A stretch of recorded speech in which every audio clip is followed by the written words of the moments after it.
It's good to be back with you and to bring a report from our task force. And I just want to, as we open this, a kind of reminder of where we have come from, and that we have been, as a presbytery, committed to this work of anti-racism for a number of years now.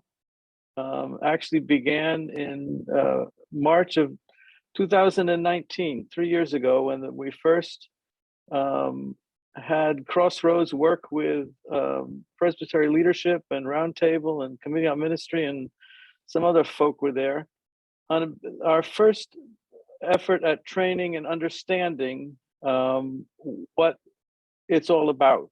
And one of the biggest things I think we remember, if those of you who were there with us, was that we had a much higher impression of where we were on the scale of anti-racism than reality would let us really live into. And so Roundtable at that point made a real commitment, and Presbytery confirmed that commitment, that this was really important work for us to begin to do in a serious kind of way. Tara Lynn said everything I would want to say tonight about affirming why we're doing this. One of the things that our task force has really come to learn is how hard this work is and how much we need folk who are helping us learn and pushing us, and how indebted we are already to Crossroads for helping us come to our own understanding of both the challenges, but also the opportunities. And we have worked, we had to do a lot of our own personal work together as a group initially.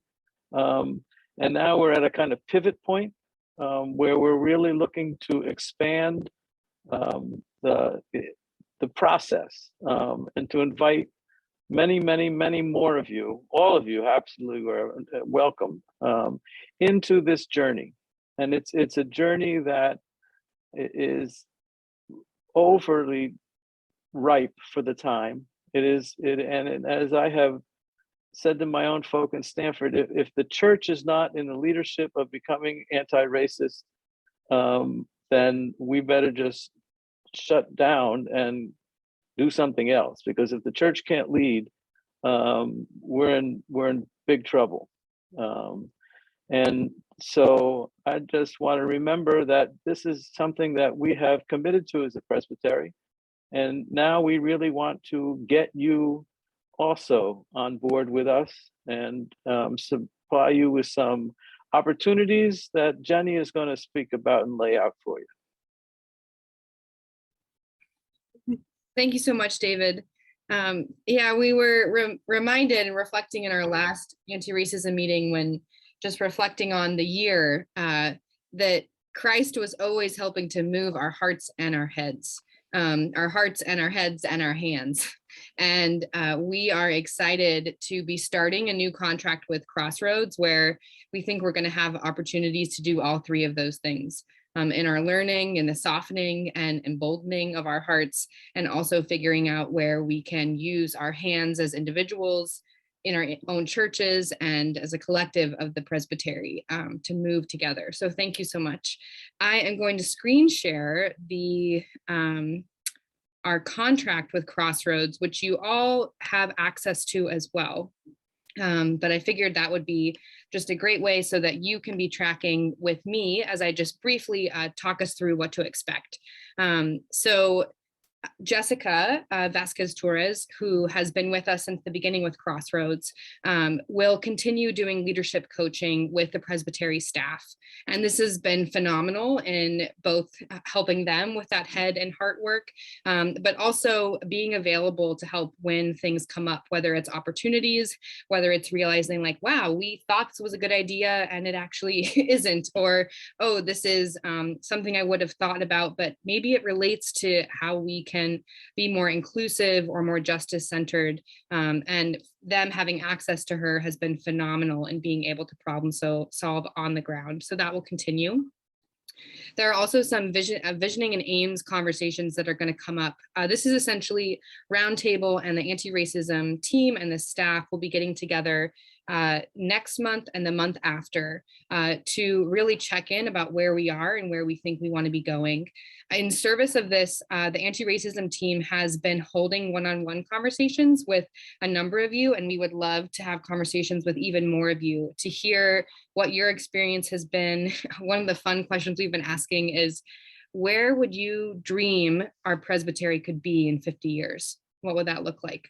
So just asking, having open-ended conversations like that to get a sense of what you're seeing in your corners of our presbytery, where you're feeling spirit-led and where we can be going. So if you are interested in having one of those conversations with us that will help inform those conversations, please feel free to reach out directly to myself or Kirk Lewis, who's the other co-chair, or David, and we will connect you with one of the anti-racism committee members. There'll then be a retreat. This is going to be huge because we're going to be getting a number of new leaders on Roundtable in our committee and in some of the other committees. So this is going to happen after we have a transition of leadership to help bring along new people and also, again, respond to the times. Well, then more about strategic coaching. Okay, and this is the main part. If you have been sleeping or taking a nap, wake up. This is the time where we are excited to share and to help you put on your calendars, both literally and also to start preparing your hearts and minds to be able to join us, because we would love for you to join us for what will be our first series, which is completely Presbytery-wide. So you all are invited, your church sessions are invited, your new members who have been coming just for a couple of weeks are invited. We would love for anyone and everyone to join us for this opportunity to learn together. There will be 4 2-hour webinars. All of this will be on Zoom, and there'll be opportunities for, as it says, 75 minutes of content and learning, and then questions and answers, and some time for breakout rooms and connection as well. This series is titled, "What is Anti-Racism and What Does It Require of Us?" Anti-racism is a buzzword now. It's a word that some of us might feel like we know really well. It's a word that others of us are like, what does it mean? I don't know. It's one of those words that can have many meanings. Whether it's new to you or you have been engaging in this work for many decades, we would love to have you join us. And we think it's going to be really fruitful in thinking about it theologically, thinking about, as Presbyterians, when we think about our baptismal vows, when we think about our ordination vows as teaching elders and ruling elders, how does that interact with what anti-racism means, encourages of us, requires of us, and how that relates to the gospel. So we hope that you'll join us for those, and you'll see that we have scheduled them. So you are welcome to put them on your calendar now. If you have questions, again, feel free to contact myself or Kirk. After that, starting in January of 2023, there will be 2 series. One is a follow-up opportunity for white folks in the presbytery, and the other is for folks of color. We recognize that there is different labor that is exuded and required, and also respite that is needed for both white folks and for folks of color. So for white folks on the Becoming a White Co-Conspirator cohort, it'll be 25 people. We'll try to have a mix of various people throughout the presbytery. And this is going to be a time for more engaged learning, problem solving, relationship building, etc. For the folks of color, it's going to be the exact same thing, 20 to 25 leaders. But one of the things that we've really noticed, I mean, I'm preaching to the choir here, but folks of color are tired. You have been doing this work in your life. But we have heard from many of you about how disconnected it can sometimes feel. You can feel from one another, from people across the presbytery. And so we want to have a chance for you to connect with one another, have an opportunity for more relationship building, and for respite and strength. So in order to participate in either of those series, we ask that you do participate in the first. And I think that is everything. I'm sure that our committee will be bringing more to you, whether it's book studies or other conversations. And I know that many of your churches are doing this as well. But this is just to re-emphasize that our team is here for you.